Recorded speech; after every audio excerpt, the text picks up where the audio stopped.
Hello दोस्तों, अस्सलाम वालेकुम। कैसे हैं आप लोग? उम्मीद करता हूँ कि आप सब बढ़िया होंगे। तो सबसे पहले आप इस वीडियो को देखो, लाइक शेयर कमेंट ज़रूर करना। अगर इस चैनल पर नए हैं तो सब्सक्राइब करना। मोमिनो, जब तुम अल्लाह की राह में बाहर निकला करो तो तहकीक से काम लिया करो, और जो शख्स तुमको सलाम करे उससे ये ना कहो कि तुम मोमिन नहीं हो, कि उससे तुम्हारी गरज ये हो कि दुनिया की जिंदगी का फायदा हासिल करो। सो अल्लाह के पास बहुत सी गनीमतें हैं, तुम भी तो पहले ऐसे ही थे, फिर अल्लाह ने तुम पर एहसान किया, चुनाचे आइंदा तहकीक कर लिया करो। बेशक जो अमल तुम करते हो अल्लाह को सबकी खबर है।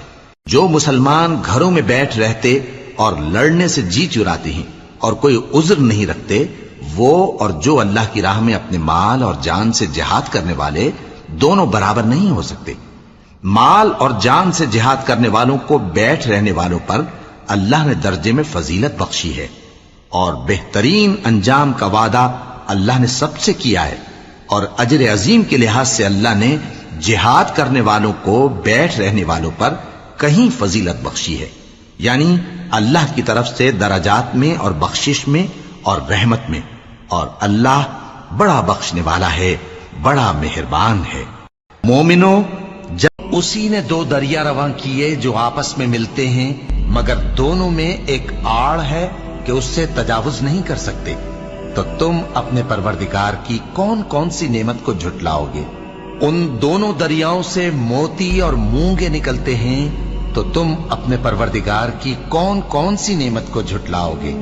और जहाज भी उसी के हैं जो समंदर में पहाड़ों की तरह ऊंचे खड़े होते हैं, तो तुम अपने परवरदिगार की कौन कौन सी नेमत को झुटलाओगे? जो मखलूक जमीन पर है सबको फना होना है, और तुम्हारे परवरदिगार ही की जात जो साहिब जलाल करम है बाकी रहेगी। तो तुम अपने परवरदिगार की कौन कौन सी नेमत को झुटलाओगे?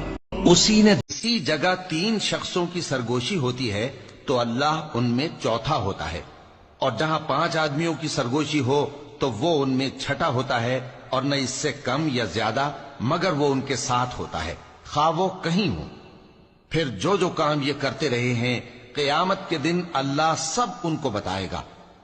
इसी जगह तीन शख्सों की सरगोशी होती है तो अल्लाह उनमें चौथा होता है, और जहां पांच आदमियों की सरगोशी हो तो वो उनमें छठा होता है, और न इससे कम या ज्यादा, मगर वो उनके साथ होता है, खा वो कहीं हो।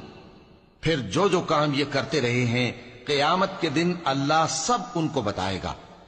और ए बंदे, जिस चीज का तुझे इल्म नहीं उसके पीछे न पड़, कि कान और आंख और दिल इन सब आज़ा के बारे में जरूर बास पुरस होगी। और जमीन पर अकड़ कर और तन कर मत चल, कि तू जमीन को फाड़ तो नहीं डालेगा और न लंबा होकर पहाड़ों की चोटी तक पहुंच जाएगा। इन सब आदतों की बुराई तेरे परवरदिगार के नजदीक बहुत नापसंद है। ए पैगंबर, ये उन हिदायतों में से हैं जो अल्लाह ने हिकमत की बातें तुम्हारी तरफ वही की हैं, और अल्लाह के साथ कोई और माबूद न बनाना, कि ऐसा करने से मलामत ज़दा और रांदाए दरगाह बनाकर जहन्नम में डाल दिए जाओगे। मुशरिको, क्या तुम्हारे परवरदिगार ने तुमको तो लड़के दिए और अपने लिए फरिश्तों को बेटियां बनाया? कुछ शक नहीं कि ये तुम बड़ी नामाकूल बात कहते हो, और हमने इस कुरान में तरह तरह की बातें बयान की हैं ताकि लोग नसीहत हासिल करें, मगर वो इससे और बिदक जाती हैं। और ए बंदे,